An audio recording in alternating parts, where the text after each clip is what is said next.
안녕하세요, 여러분. 한국의 어둠에 오신 것을 환영합니다. 오늘 우리는 끔찍한 이야기 속으로 깊이 들어가 그곳에서 아직 세상을 떠나지 못한 영혼들이 자신의 기력을 이야기하는 신기한 세계를 탐험할 것입니다. 여러분은 밤의 어둠 속에서 속삭임을 들은 적이 있나요? 혹은 누군가가 그림자 속에서 당신을 지켜보고 있다는 느낌을 받아본 적이 있나요? 이러한 기이한 일들은 단순한 상상이 아닌 여러분 곁에서 일어날 수 있는 일입니다. 공포와 미스터리가 사라지지 않는 곳, 그것이 바로 이곳입니다. 이제 과거의 그림자들이 여러분을 맞이할 이 첫 번째 이야기를 함께 탐험해 보겠습니다. 이 이야기는 당신을 괴롭히는 꿈 같은 경험을 안겨줄 것입니다. 화면에서 눈을 뗄 수 있을 만큼의 용기가 여러분에게 있는지 확인해 보세요. 중학교 때 가장 친했던 친구였는데 정수기 업체에서 일을 해서 저희 회사가 있는 건물에 필터를 갈러 왔다고 하더군요. 마침 제가 퇴근하는 길에 그 친구도 작업을 마친 터라 회사 밖에서 서로 알아보고 얼싸안고 난리도 아니었죠. 저는 몰랐었는데 이 친구는 애초에 고향이 사주라고 하더라고요. 우린 정말 친했지만 제가 고등학교를 전학 가는 바람에 중학교 친구들이라는 연락이 쭉 끊겨 있었거든요. 그 자리에서 자록 번호를 교환하고 다음 날인 토요일 저녁에 술을 한잔 하기로 했습니다.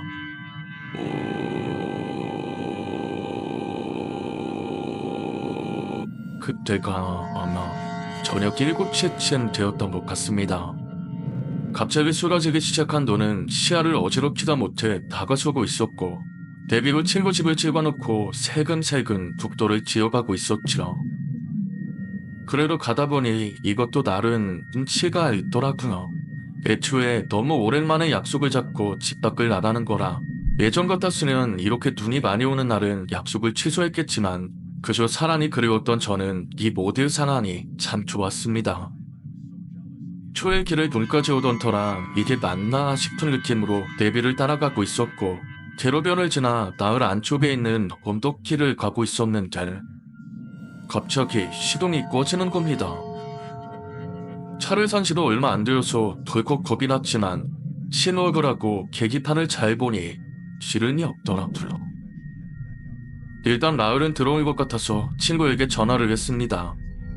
거의 다 온 것 같은데 기름이 떨어져서 차가 퍼졌다고. 곧바로 보험사 부를 거니까 걱정 말고 조금만 더 기다리라고.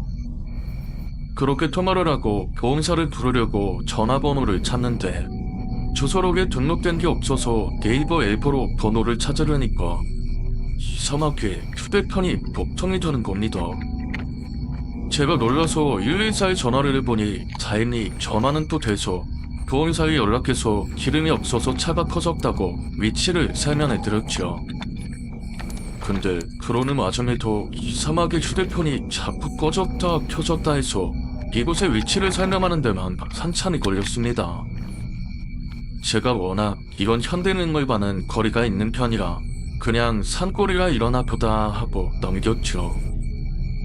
그렇게 전 터져버린 차 안에서 진짜 쏟아진다는 표현이 딱 맞아 떨어지는 한방면을 보고 있으니 기분이 괜히 참 좋더라고요. 그렇게 한 10분쯤 지났나? 좋던 기분도 잠깐이지 이렇게 계속 기다리진 않으니 슬슬 짜증이 나더라고요. 아무래도 완전 시골이라 담당 기사가 오는데도 한참 걸릴 것 같았고 다행히 눈발이 조금 사그라들어서 기지개나 켤 겸 밖으로 나가봤습니다. 좀 진짜 많이 왔네. 나가자마자 느낀 게 차 문을 여는 순간 눈이 빌리는 느낌이 들더니 이제 보니까 거의 제 벼룩까지 돈이 쌓였더라고요. 이 정도면 아무리 제가 신났어도 집으로 다시 돌아가는 게 낫겠다 싶었죠. 에이씨, 좋다 나랍네. 응? 그렇게 제가 친구에게 전화를 걸려고 몸을 돌려 차 안으로 들어갔는데 제가 있는 언덕리 동네와는 조금 떨어져 있는 논통역 신은특 포장길 걸어도가에 웬 사람이 서 있는 겁니다.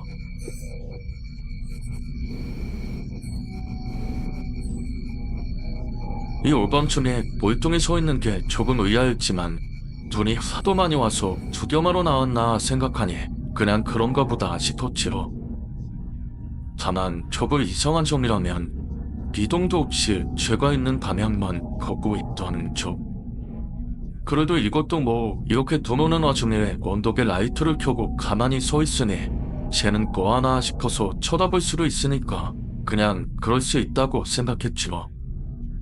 저도 잠깐 그런 생각들을 하며 가만히 바라보다가 애써 무시하고 다시 차에 탔습니다. 그리고 조수석에 던져놓았던 휴대폰을 들어서 친구에게 전화를 걸려니 통화권 이탈. 그때 뭔가 심장이 덜컥하는 기분이었습니다. 여태껏 아무렇지도 않았던 그냥 조금 짜증이 올라오던 이 모든 상황들이 갑자기 조금 무서워졌다고 해야 할까. 이대로 보험회사에서 찾아오지 않는다면 친구에겐 이미 걱정 말라고 알아서 하겠다고 말했는데 그 말 때문에 얘도 날 찾지 않는다면 어린지도 저먹지 모르는 이 동네에서 차도 움직이지 않고 노는 버릇까지 쌓여있고 그나마 있는 휴대폰도 보통이라면 문득 저 멀리서 저를 바라보던 그 사람이 떠올랐습니다. 아무래도 근처 마을에 사는 사람이라면 도움을 받을 수 있지 않을까. 갑자기들 그런 생각에 제가 문을 벌컥 열고 밖으로 나와보니 새 사람이지? 사람이 들어가 있었습니다. 거리가 조금 있었기 때문에 얼굴까지는 자세히 보이지 않았지만 그냥 그 자리를 박힌 듯 멀뚱히 제 쪽을 바라보고 있는 사람들.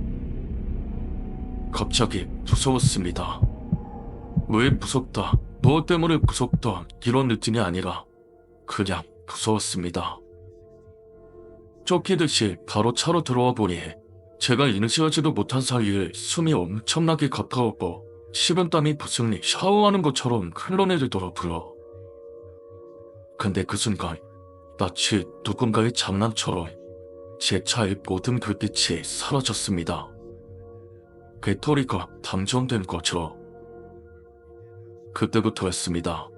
제 온몸이 덜덜 떨려온 건. 히터가 작동하질 않으니 당연히 나중엔 추워서 떨었겠지만 이미 그 전부터 이가 딱딱거릴 정도로 몸을 떨고 있었습니다. 근데 그렇게 멍청하게 앉아서 떨고만 있으려니 전화라도 해봐야겠다는 생각이 들더군요. 하지만 아까부터 휴대폰은 통화권 이탈. 한 가지 방법이라면 밖에 나가서 휴대폰 신호를 잡아보는 것뿐. 밖에는 여전히 그 사람들이 날 바라보고 있을 것 같았지만 일단 살아야겠다는 의지가 무서움을 이겼던 것 같습니다. 그렇게 떨리는 손으로 문을 열어 차에서 내렸고 눈이 쌓인 한겨울 언덕이라고는 지도치지 않을 정도로 시커먼 어둠 속에서 유별나게 밝은 언덕 아래의 강등리. 거긴 마치 산 동네의 모든 사람들이 죄다 몰려온 것 같을 셀 수 없이 많은 사람들이 저를 보고 서 있는 겁니다. 심장이 내려앉는다는 말이 무슨 말인지 그 순간 정확하게 깨달았습니다. 큰 소리와 함께 누군가에게 가슴을 얻어맞은 것처럼 숨이 쉬어지질 않았습니다. 심지어 주변에 아무런 소리도 없었기 때문에 그 멀리서 나는 소리가 조금씩 들려왔는데 3년, 4년일 땐 들리지 않던 소리. 그 수많은 웅얼거리는 소리가 마치 낮은 베이스의 진동처럼 여기까지 들리고 있는 겁니다. 그들이 뭐라고 하는 건지는 당연히 알아들을 수 없었지만 그건 이미 사람이 내는 소리라고 보기에 뭔가가 달랐습니다. 전 그대로 차를 내팽개치고 무작정 반대편으로 달렸습니다. 군 시절 혹한기 전수인군을 한 뒤론 다시는 이런 둥지를 달릴 일은 없을 거라 생각했는데 그저 미친 듯이 달렸습니다.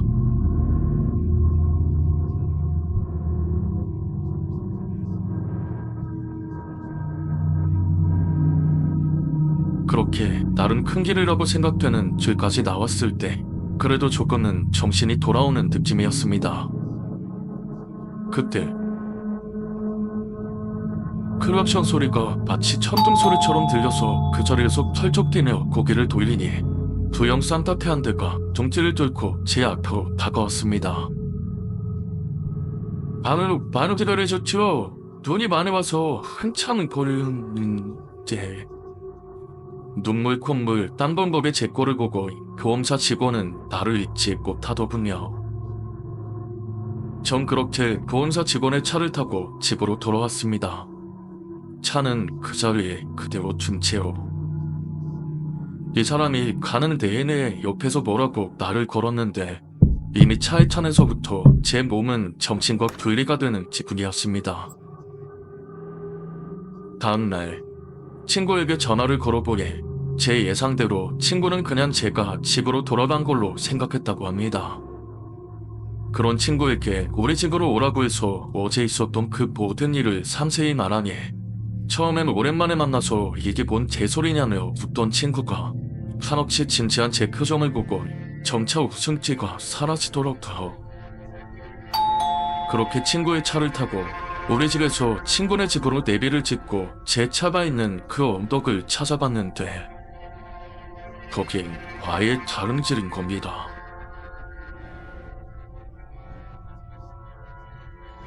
그나마 이근강 지리를 잘 아는 친구 덕에 그 언덕을 찾아서 제 차를 찾을 수 있었는데 대낮에 본 그 언덕 밑은 가로등은커녕 질도 없는 그냥 아무것도 없는 독이었습니다. 저흰 아무런 말도 없이 그냥 각자의 차에 올랐고 집으로 돌아갔습니다. 이제 이야기는 끝이 났습니다. 오늘의 이야기가 여러분의 마음에 어떤 흔적을 남겼을까요? 그 어둠 속에 숨겨진 진실을 느꼈다면 여러분의 생각을 댓글로 남겨주세요. 여러분의 소중한 의견은 저에게 큰 힘이 됩니다. 영상이 마음에 드셨다면 좋아요 버튼을 눌러주시고 친구들과 공유해 주시면 감사하겠습니다. 더 많은 사람들과 이 이야기를 나누는 것은 저에게도 큰 기쁨이 될 것입니다. 구독 버튼을 눌러주시면 앞으로도 더 많은 무서운 이야기와 신비로운 세계를 함께 탐험할 수 있습니다. 여러분의 소중한 지지에 감사드리며 다음 영상에서 또 만나. 여러분은 지금 한국의 어둠과 함께하고 계십니다.